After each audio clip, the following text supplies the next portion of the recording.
नमस्कार दोस्तों, आरती सौरभ सहदेव चैनल पर आपका एक बार फिर से स्वागत है। तो आज हम फिर से लेकर आए हैं आपके लिए एक नई कहानी। तो दोस्तों, इससे पहले की कहानी में हमने आपको बताया था कि किस तरह से जलाल खान ने महाराज विक्रम सिंह को संधि खत भिजवाया था। तो चलिए दोस्तों, आगे की कहानी को शुरू करते हैं कि विक्रांत कुछ देर कक्ष में इधर उधर घूमता रहा। बाद में उसने फैसला किया कि परवेज के साथ वो भी गुप्तचर के रूप में सोनपुर जाएगा, पर इसके लिए सम्राट जलाल की अनुमति होनी चाहिए। जलाला बात तो जश्न में डूबा था। कुछ देर बाद मंत्री फरहान ने उनको दवाई देकर नशा उतारा। परवेज पास आकर बोला, सम्राट जलाल के चरणों में नमन करता हूँ।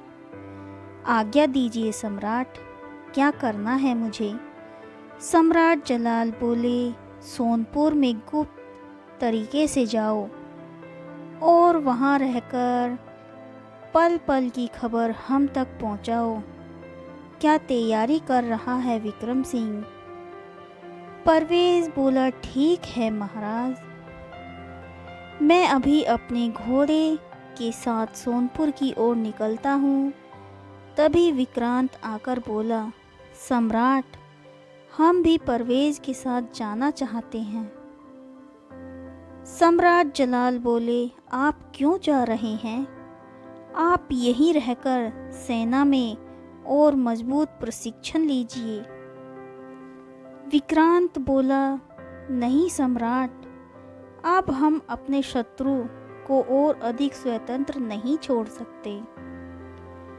अब या तो महाशिवरात्रि से पहले वो विक्रम सिंह संधि करेगा या फिर प्रचंड युद्ध करेगा।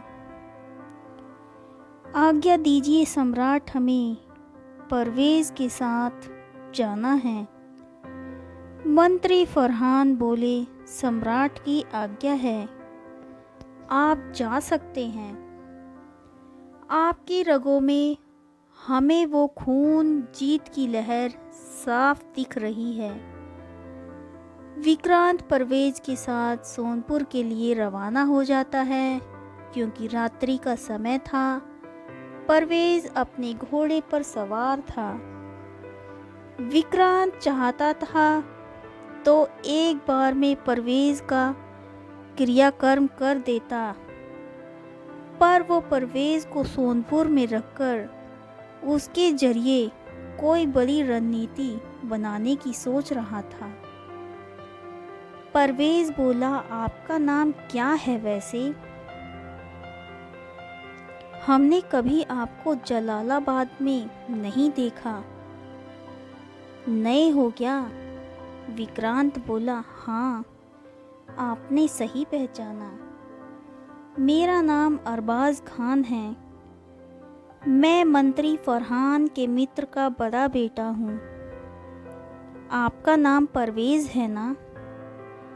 सम्राट बता रहे थे आप अत्यधिक कूटनीति, छापामार युद्ध और अन्य कलाओं में प्रवीण हैं। परवेज बोला, हाँ, आपने सही सुना।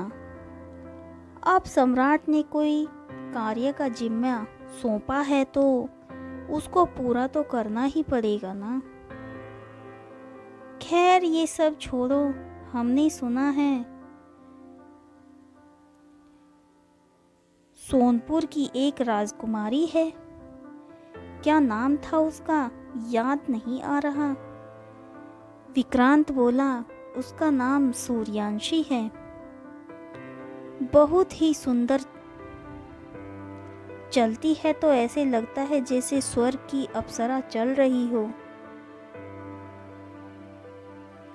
ये सम्राट हमारा थोड़ा बेवकूफ़ है ना? विक्रांत हंसते हुए कहने लगा, वो क्यों भाईजान? कैसा भी हो, सम्राट तो अपना ही है ना। परवेज जोर से हंसते हुए, अरे यार, थोड़ी सी बुद्धि न लगा सकता हमारा सम्राट। युद्ध करो, ये करो, गुप्तचर भेजना विक्रम सिंह की सबसे बड़ी कमजोरी है सूर्यांशी। तो सूर्यांशी को कैसे भी करके कैद कर ले तो विक्रम सिंह तो वैसे ही हार मान लेगा। हम तो चाहें उससे ले सकते हैं, पर पता नहीं क्यों ये फालतू के लफड़े में पड़ता है। विक्रांत बोला, परवेज भाईजान आप भी ना, वो सोनपुर की राजकुमारी है तो उसकी सुरक्षा भी सख्त होगी ना, और उसको आसानी से जाल में फंसाना मुमकिन नहीं। परवेज कहने लगा, आप भी कैसी बातें करते हो भाईजान, हर काम करने से पहले मुश्किल लगता है। मैं बनाऊंगा सूर्यांशी के लिए जाल, देखते हैं कैसे न फंसती वो, बस आप मेरा साथ देना। विक्रांत बोला, हाँ बिल्कुल, पहले हम चुपके से सोनपुर में प्रवेश करेंगे, और हाँ, अब सैनिक बनकर नहीं, सोनपुर के नागरिक बनकर रहेंगे। विक्रांत जैसा चाह रहा था, परवेज उसी दिशा में अपनी चाल चल रहा था। शाम हो चुकी थी। शिवा यानी कि बघीरा को अच्छी तरह से पता था कि जल्दीबाजी में कोई भी बेवकूफ़ी भरा कदम उठाना उचित नहीं है। महारानी मीनाक्षी ने मनपसंद खाना बनवा दिया था। महाराज विक्रम सिंह भोजन ग्रहण करने के लिए जमीन पर बिछे शाही सतरंगी कालीन पर बैठ गए। उनसे थोड़ी दूर सूर्यांशी आसन ग्रहण किए हुए थी। पास में प्रियांशी और शिवा। महारानी मीनाक्षी स्वादिष्ट पकवान से भरा थाल महाराज विक्रम सिंह के पास लेकर आई और हल्की सी आंख झपकाते हुए पकवान रखकर बोली, खाना खाकर सब अपने कक्ष में जाकर आराम कर लेना। सभी शांतिपूर्वक भोजन ग्रहण करते हैं। मध्य रात्रि हो चुकी थी। सूर्यांशी को बघीरा पर नज़र भी रखनी थी कि क्या वो शिकार पर जाता है या नहीं। महाराज विक्रम सिंह भी रनिवास की ओर चले गए। उधर शिवा अपने कक्ष में नहीं था। सूर्यांशी को बगीरे के पदचिन्ह नजर आए और कक्ष में सीधा जंगल की तरफ जा रहे थे। जंगल के मध्य में जाकर शिवा पूरी तरह से खूंखार भेड़िया बन चुका था, पर इस बार उसकी आंखों में लाल रोशनी थी। काली शक्तियों की ताकत बहुत बढ़ चुकी थी। शिवा अब पीछे मुड़कर देखा तो सूर्यांशी थी, और जैसे ही सूर्यांशी पर खूंखार दांतों से काटने दौड़ा, शिवा जैसे ही एक और भेड़िया उसके ऊपर टूट पड़ा। सूर्यांशी को शक तो पहले ही था, पर ये दूसरा भेड़िया कौन था?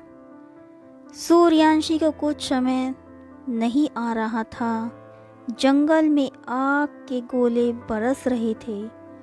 खूंखार दहाड़ के साथ नुकीले पंजों से दोनों आपस में एक दूसरे पर प्रहार कर रहे थे। बघीरा की ताकत कमजोर पड़ रही थी। उस बहरूपिये बघीरे के सामने बघीरा वापस से इंसान बनकर सूर्यांशी का हाथ पकड़कर तेजी से भाग रहा था। उसके पीछे बहरूपिया भेड़िया था।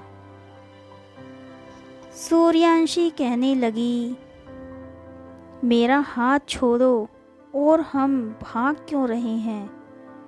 और तुम कहाँ चले गए थे? मुझे मेरे सवालों का जवाब दो शिवा।